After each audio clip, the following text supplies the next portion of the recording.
Assalamualaikum warahmatullahi wabarakatuh. Salam sejahtera. Jadi kita hari ini nak teruskan lagi kita punya tutorial. Kita akan membicarakan tentang mold assembly. Maknanya kalau semua kerja-kerja pemesinan komponen tu dah siap, so kita akan teruskan dengan pemasangan. Jadi sebelum kita tengok video pemasangan tu plate mold, jadi suka saya ingatkan, suka saya nak kongsikan sedikit tips ataupun kriteria apa yang kita nak kena tahu, apa yang kita nak kena ada dalam proses pemasangan. Okey, jadinya antara perkara-perkara yang penting, okey, sebelum kita buat kerja pemasangan, yang pertama kita kena pastikan semua komponen kita dah melalui proses deburring. Okey, maknanya semua sisi, semua lubang, counter bore, tapping dan sebagainya semua dah melalui proses deburring. Dia mesti dalam keadaan bersih bila kita nak pasang standard part pada kita punya plate. Okey, bila kita dah siapkan semua kita punya komponen, okey, nanti tengok dalam video saya kita kira macam mana kita susun semua komponen di atas meja pemasangan. So pemasangan mesti gunakan meja yang rata. Okay, kebanyakan tempat ada meja khas untuk pemasangan. Meja tu dia ada alignment, leveling. Okay. Jadi seterusnya kita persediaan untuk pemasangan. Bila kita dah sediakan semua komponen, kemudian kita kena sediakan drawing. Okay, assembly drawing. Okay, mesti ada fixed half assembly drawing, kena ada moving half assembly drawing, kemudian ada full assembly drawing. Okey, kadang-kadang mold yang kita buat ni simple je. Jadi kita tak merujuk pada lukisan pun boleh. Tapi apa yang kita buat, kita sediakan juga supaya jadi amalan. Okey, praktis. Dekat industri bila nak pasang tooling mesti kena ada drawing. Pasal kebanyakan mold yang ada tu dia kompleks. Okay, dia ada plate, ada insert, ada sub insert, kadang-kadang ada lagi sub insert. Kemudian sub insert tu ada banyak size dan bentuk dia dekat-dekat sama, jadi kita tak boleh silap dalam pemasangan. Okay, kalau kita silap dalam pemasangan, kita akan rosakkan kita punya komponen dan kita akan rosakkan kita punya insert. Okay, mold akan jadi rosak. Okay, selepas pada tu kita dah sediakan drawing, kita sediakan kita punya standard part.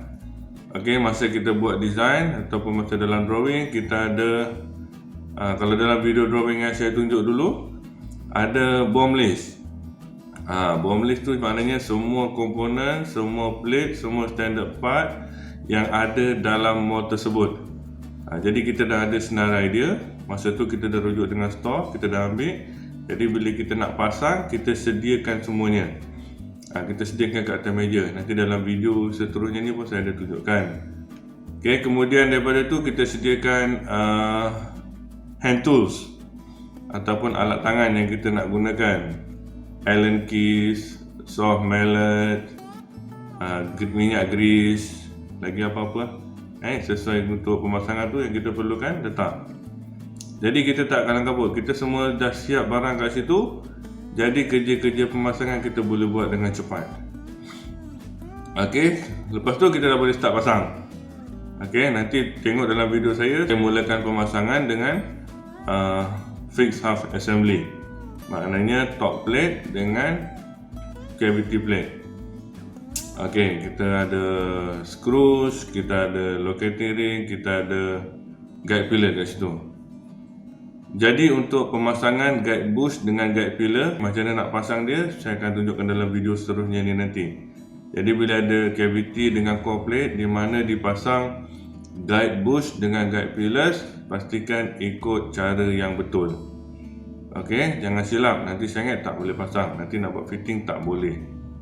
Okey, bila kita dah siap dengan fixed half assembly, so kita dah boleh letak kat tepi, kemudian kita pasang pula bahagian moving half assembly. Okey, moving half assembly yang kita ada dekat sini.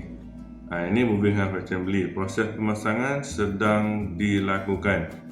Jadi saya nak tunjukkan sedikit macam mana nak tentukan panjang ejector pin, return pin, screw puller dan sebagainya.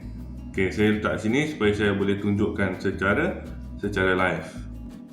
Okey, bagi pemasangan komponen, maknanya kalau kita ada screws, kita boleh ukur dulu berapa panjang dia. Jadi skru-skru yang kita dapat tu biasanya lebih panjang.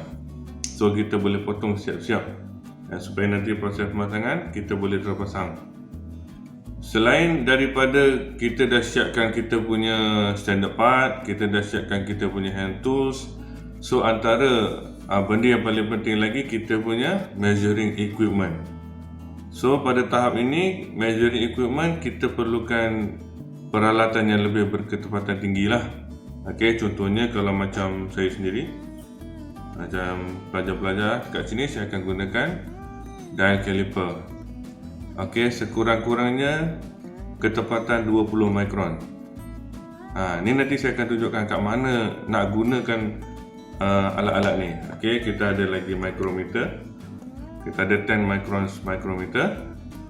Kita kena guna lagi depth micrometer. Ni semua 10 microns. Okey, kemudian kita ada juga yang panjang digital caliper 200 mm. Mana yang ada lah kita boleh gunakan untuk kita punya proses pemasangan. Nanti kita nak ukur ni semua, nanti semua ketepatan tolerance sekurang-kurangnya 20 microns. Okey, untuk pemasangan return pin, ejector pin, sebenarnya ada dua kaedah yang biasanya saya praktis. Okey, salah satu kaedahnya saya akan buat pemasangan terus. Okey, saya pasang core plate, support plate, spacer, ejector semua. Saya pasang terus sampai siap, saya masukkan ejector seperti yang macam mana kita dapat lihat dalam video ni.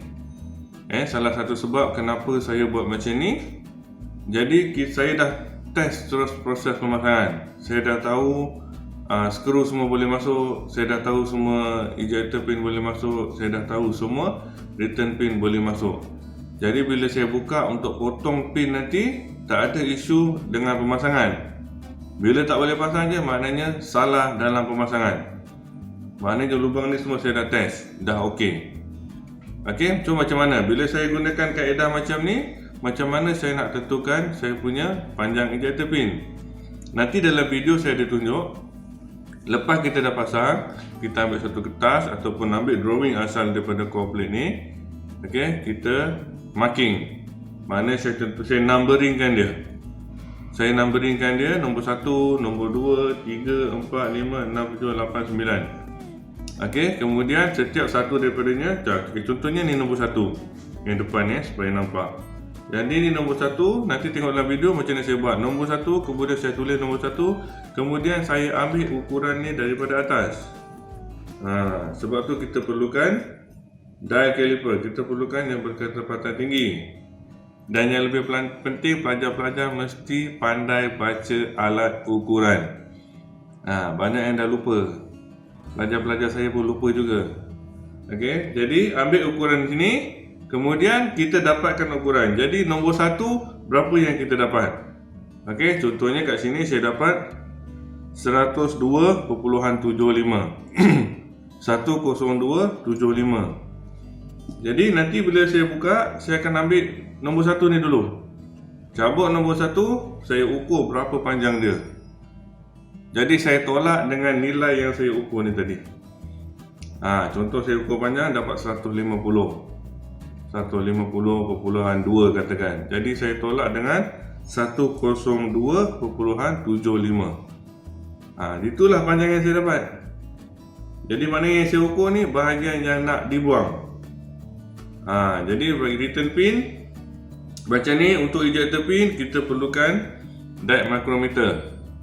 Kita kena ukur daripada atas sampai ke dalaman kita punya cavity. Berapa dalam kita punya cavity untuk produk tu. Jadi kita tolak lagi.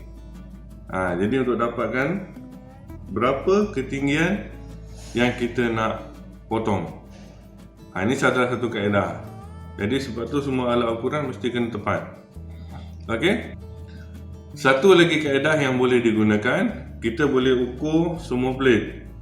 Jadi sebelum kita pasang, kita boleh potong ejector pin, return pin semua kita boleh potong dulu. Okey, dengan syarat kita mesti ukur. Maknanya daripada tinggi sini sampai kepada ejector plate. Jadi setiap plate tu dapatkan ukuran ketinggian dia. Tapi mesti melalui ukuran sebenar. Dalam drawing kadang-kadang kita buat 13, tapi sebenarnya jadi 13.1, 13.2, 13.25, 13.22. Jadi ketepatan tu mesti diambil terus daripada komponen. Baru boleh.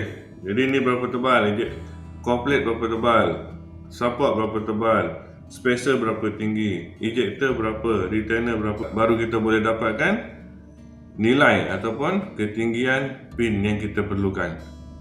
Boleh juga, maknanya kita ukur dulu semua siap-siap, kita boleh dapat berapa panjang pin. Kita potong pin, lepas tu kita pasang terus siap pun boleh. Tapi kita kena hati-hati juga. Pasal apa? Pasal kita belum test. Semua lubang tu kita belum test. Jadi bila pin dah cukup-cukup, kita tak boleh nak test sampai dia lepas.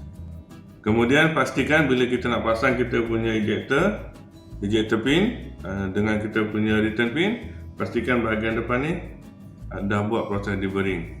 Dah bersihkan pasal lubang kat bahagian ni ialah H7. Dia fit. Jadi pastikan nanti saya akan tunjukkan dalam video saya macam mana proses pemotongan, macam mana kita check dia punya panjang.